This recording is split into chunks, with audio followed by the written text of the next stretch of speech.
A recent study coming out of the UK has concluded that ECT, also known as electroconvulsive therapy or sometimes electroshock therapy, for depression should be immediately suspended. And the reason they concluded that it should be immediately suspended is because there is no good evidence that it is actually effective. Now, the study that is being cited that was just published is a meta study.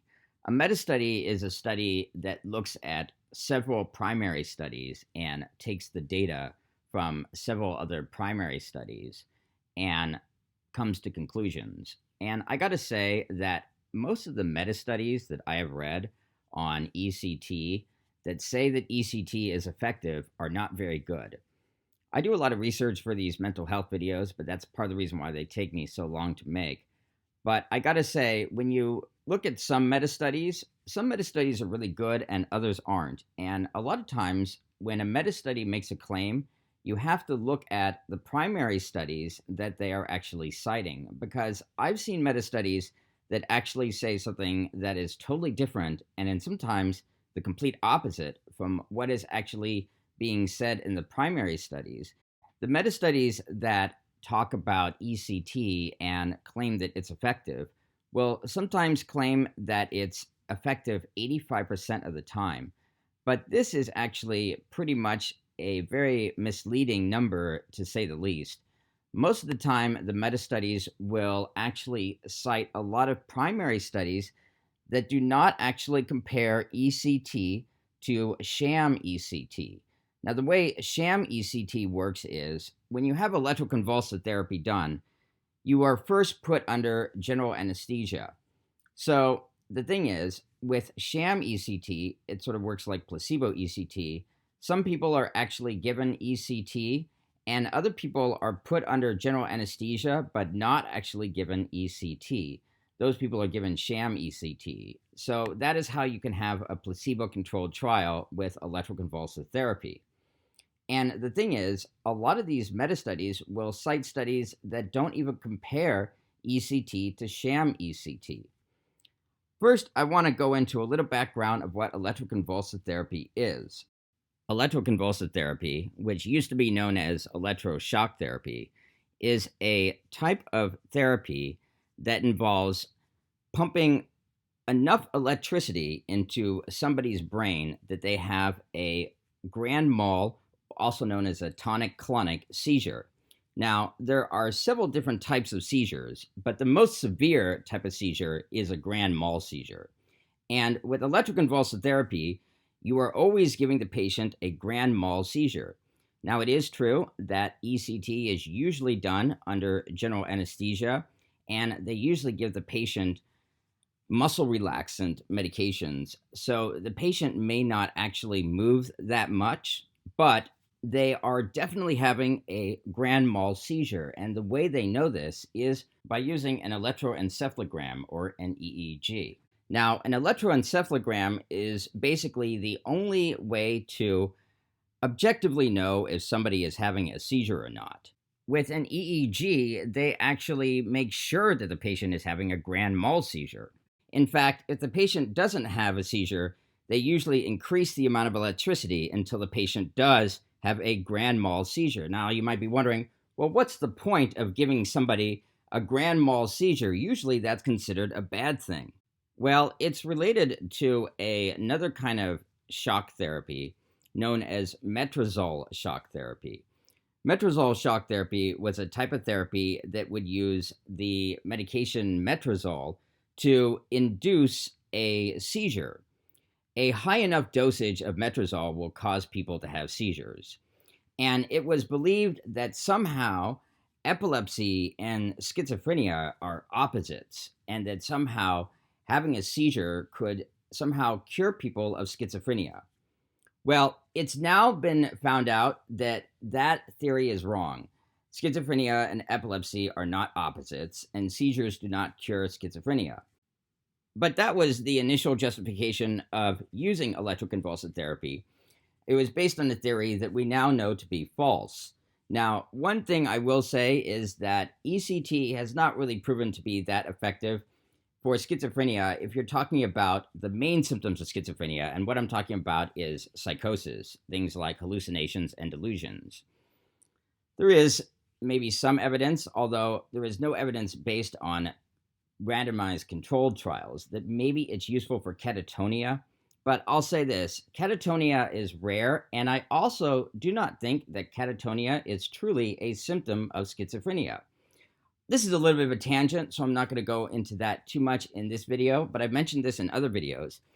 The truth is, although catatonia is sometimes seen alongside with schizophrenia, that doesn't mean that they are the same disorder. When catatonia was first discovered, it was not considered a type of schizophrenia at all. Later on, it was inaccurately thought that all catatonics are schizophrenics, but it actually should be pretty obvious that catatonia and schizophrenia are not really even that closely related. Most people who are catatonic don't have any other symptoms of schizophrenia. And I will say this, the American Psychiatric Association is actually moving more in the direction that I actually think, and that is moving away from thinking that catatonia is truly a symptom of schizophrenia in the DSM-5. Now, they still list it as a possible symptom of schizophrenia, but they also say that people who are catatonic may not be schizophrenic at all. They also say in the DSM-5 that you have to have catatonia with some other mental illness, that it's not really possible to have catatonia in isolation. What I mean by that is it's not possible to have catatonia without having some mental illness, although it doesn't have to be schizophrenia. But frankly, I think that they might be wrong about that. I think that it might actually be possible for somebody to have catatonia without having any other mental illness. I want to point out that as recently as the 1970s, autism was actually considered to be a form of schizophrenia. Nowadays, it seems pretty obvious that autism is not a form of schizophrenia. And while it's true that somebody may be autistic and schizophrenic, that doesn't mean that autism and schizophrenia are the same thing. In the same vein, I think that in the future, people will think that it's pretty obvious that catatonia is not a form of schizophrenia, and will wonder why people thought that catatonia was a form of schizophrenia, just as we wonder why people thought that autism was a form of schizophrenia. But anyway, that's a big tangent. Today, however, ECT is probably the most used for the treatment of depression, and that could be unipolar depression, but also bipolar depression. It is still sometimes used for the treatment of psychosis and schizophrenia. And interestingly, even though the media for this particular review study, meta-study, focused on depression, this study also looked at the evidence that ECT is effective for schizophrenia. And this study did, frankly, find that the evidence is lacking that ECT is effective for either depression or for schizophrenia. For the purpose of this video, I'm going to mainly talk about ECT and its efficacy for depression, but I do plan on making a part 2 of this video where I talk about its efficacy for schizophrenia. There are very few studies that actually compare ECT to sham ECT, also known as simulated ECT. A few of these studies were done in the United States. The first being published in the 1950s, and the last one that was done in the United States was published in 1963. Then there was a series of studies that were done in the UK, with the very last one being published in 1985. Since 1985, there hasn't been any studies published comparing ECT to sham ECT or placebo ECT. There haven't been any studies done comparing ECT to simulated or sham ECT outside of the US and the UK. And what's interesting about these studies is, even though it seemed like in many cases the authors of these studies were enthusiastic about ECT, none of them actually show that ECT had any benefit for people that were treated when they actually followed up with them. Usually 1 month after treatment, although some studies actually followed up 5 or 6 months after treatment, but none of these studies actually show that ECT is of any benefit beyond the placebo effect at a follow-up point. Some of the studies did conclude that there was a difference between the people getting ECT and simulated ECT when they were actually receiving the treatment. In the US, at least, ECT is usually given over several weeks. A lot of times it's given 3 times a week, maybe 12 sessions. So maybe 12 over the course of 4 weeks. That's typical, but in some cases it's given more often. In other cases, it's also given less often, but that's typical. Usually, ECT is done more than once. So, when these studies conclude that there might have been a difference during the time that people were getting ECT treatments, what they mean is for the month or so, depending on the situation in which people were receiving the treatments. But at best, all you conclude from these studies is maybe there is some difference when people are receiving ECT between ECT and sham ECT, but 1 month later, the people receiving sham ECT will do just as well as people receiving actual ECT. Now, that's a pretty pathetic result, and it really does show that psychiatrists and the American Psychiatric Association, frankly, are being very disingenuous when they make claims like ECT is the most effective treatment for depression or that it's effective in 80% of patients. Look, if ECT is effective in 80% of patients, but sham ECT is equally as effective in 80% of patients, that means that ECT is no more useful than a placebo. The problem with ECT is it would be one thing if ECT was free and it didn't have any risks. The problem is ECT is actually very expensive and there are significant risks to it. So, when a treatment is no more effective than a placebo, but a lot more dangerous, that means that the benefits of that treatment do not outweigh the risks. And frankly, it is always bad medicine to give somebody some sort of treatment in which the benefits do not outweigh the risks.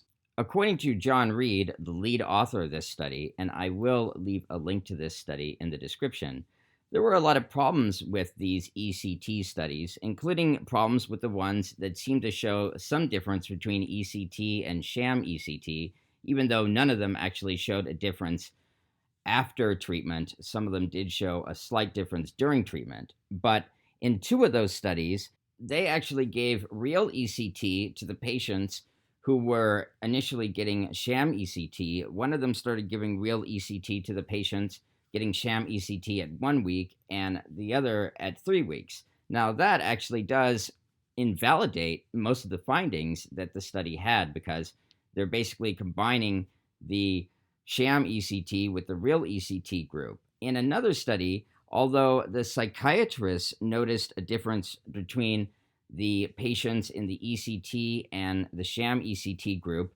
the nurses didn't find any difference, and the patients also reported no difference. And frankly, when it comes to something like depression, there is no objective way to measure depression.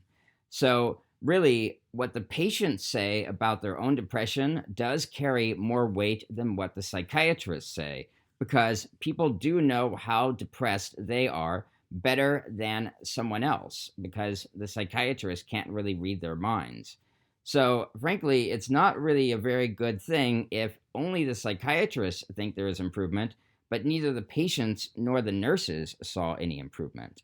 I want to point out that electroconvulsive therapy in the United States has never gone through the rigorous FDA approval process that medications go through. And that's because up until the 1970s, medical devices were not ever even required to go through that process. When they changed the law in the 1970s, they only required high risk or class 3 devices to go through that process. Now, the FDA did classify ECT machines as a high risk class 3 device, but they also decided to grandfather all the medical devices at that time so that those medical devices that already existed, like ECT machines, didn't have to go through the FDA approval process. But More recently, the Government General Accounting Office decided that the FDA would have to put Class 3 devices through the FDA approval process. But the FDA very much dragged their feet and they ended up changing a rule so that electroconvulsive therapy machines, at least when being used for depression or catatonia, were not classified as Class 3 medical devices. Now, the American Psychiatric Association has also very much resisted the idea of electroconvulsive therapy devices going through the FDA approval process. And it seems to me that the obvious reason why they are so resistant is because they know, based on the past research, that ECT machines would not pass. The reality is, ECT machines are not safe and effective enough to be used and to be FDA approved. Now, look, if there is sufficient research comparing ECT to sham ECT in the future that actually shows that it is both safe and effective for any purpose, then I would be all for it. But it seems that ECT proponents are very resistant to ever having it tested again in this way. And that's because they know that, frankly, when you put it to rigorous tests, it just doesn't seem to be very effective. But there is a lot of evidence that it is quite dangerous. And when the benefits of a treatment do not outweigh the risks, that means that it's not a good treatment. It's actually bad medicine to apply it. Now, I'm going to say that this particular study has actually gotten some attention in the UK. And in the UK, at least, fewer and fewer psychiatrists are willing to use ECT machines at all. What I think is, if in the future ECT is actually proven to be an effective and safe treatment, then maybe it should be used. But in the meantime, since it's completely unproven, and there's actually a lot of evidence that it actually hurts a lot of people, it probably should not be used until they actually can prove it. But what's interesting is a lot of proponents of ECT don't even want it to be tested, and that's probably because they know that, frankly, it would not pass the tests because it's not really that safe and effective. The lead author of this study, John Reed, said that the previous research justifying the use of electroconvulsive therapy is, quote, the lowest quality of any I have seen in my 40-year career. And while the effectiveness of ECT remains very questionable, one thing that is definitely not questionable is some of ECT's harmful effects. ECT absolutely causes amnesia. Electroconvulsive therapy causes both retrograde amnesia and anterograde amnesia. Retrograde amnesia is the inability to recall past events. Anterograde amnesia is the inability or increased difficulty in forming new memories. I have seen people right after they have received electroconvulsive therapy, and it is true that invariably, nearly all of them have severe retrograde amnesia. A lot of times, maybe they'll be able to recall their own name, but they can't recall things like the names of their spouse or their children. Now, it is true that usually the memory loss will improve in time.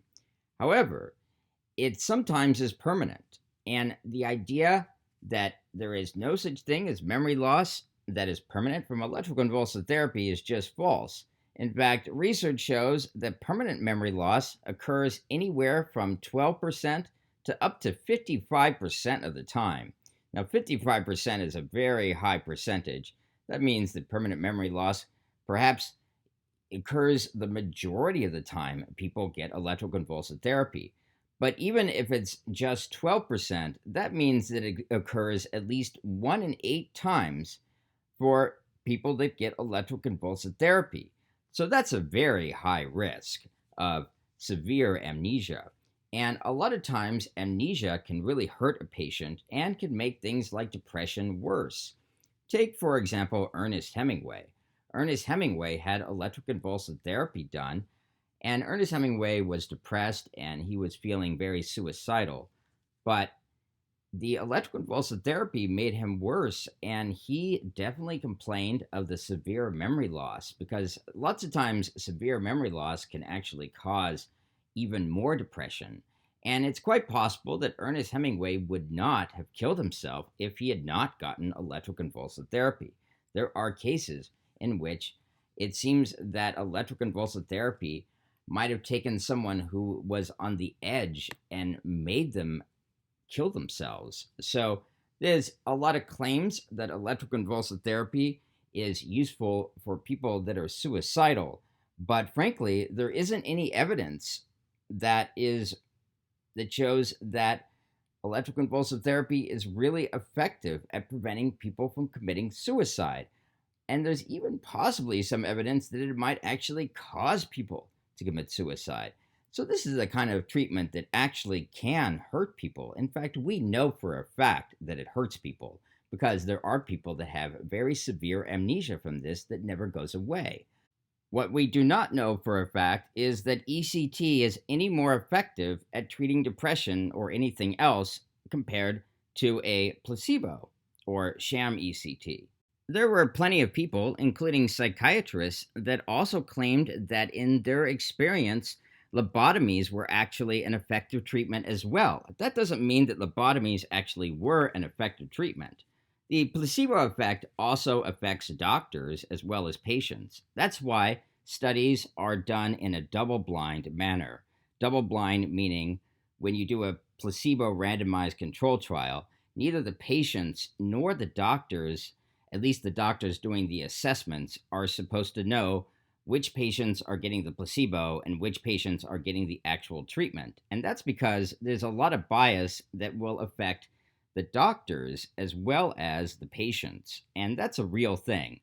The placebo effect is a real thing, and it does have a lot of effect on people that are depressed. Now, that does not mean that depression is not real. Just because depression does seem to respond, in some cases, very greatly to the placebo effect, does not mean depression is not real. But the placebo effect is also very real as well. And if ECT is no more than the placebo effect, then frankly, its benefits do not outweigh the risks. ECT is a very dangerous procedure, and it's also very expensive. If there was no danger and it was extraordinarily cheap, then it would be a different situation. But it is not simply always a good thing for a mental health advocate to advocate for every single treatment out there, especially when there is no evidence that a treatment is effective at all, but there is considerable evidence that a treatment might actually be hurting people. For example, if you're a mental health advocate, that doesn't mean that you should say that lobotomies are a good thing. Again, lobotomies for a long time were claimed to be a good thing. One of the doctors, I believe the doctor that first created the lobotomy, actually won a Nobel Prize in medicine for doing so. But that doesn't mean the lobotomies were ever an effective treatment. So again, if there's any hard evidence that ECT is an effective treatment, then maybe it should be considered. But as of right now, there is no evidence that ECT is any more effective than a placebo. But there is considerable evidence that ECT does a lot of harm. And as a mental health advocate, I do not support things that harm the mentally ill. Thanks very much to my Patreon producer, Lena, aka Lollipop, and my Patreon associate producer, Jamie Joy. If you like this video, give it a like, and if you haven't already, subscribe to my channel, click the bell icon for notifications, and select all notifications. It really helps me out when you select all notifications. You can also catch me on Instagram, Snapchat, and Twitter at Zorkbid123.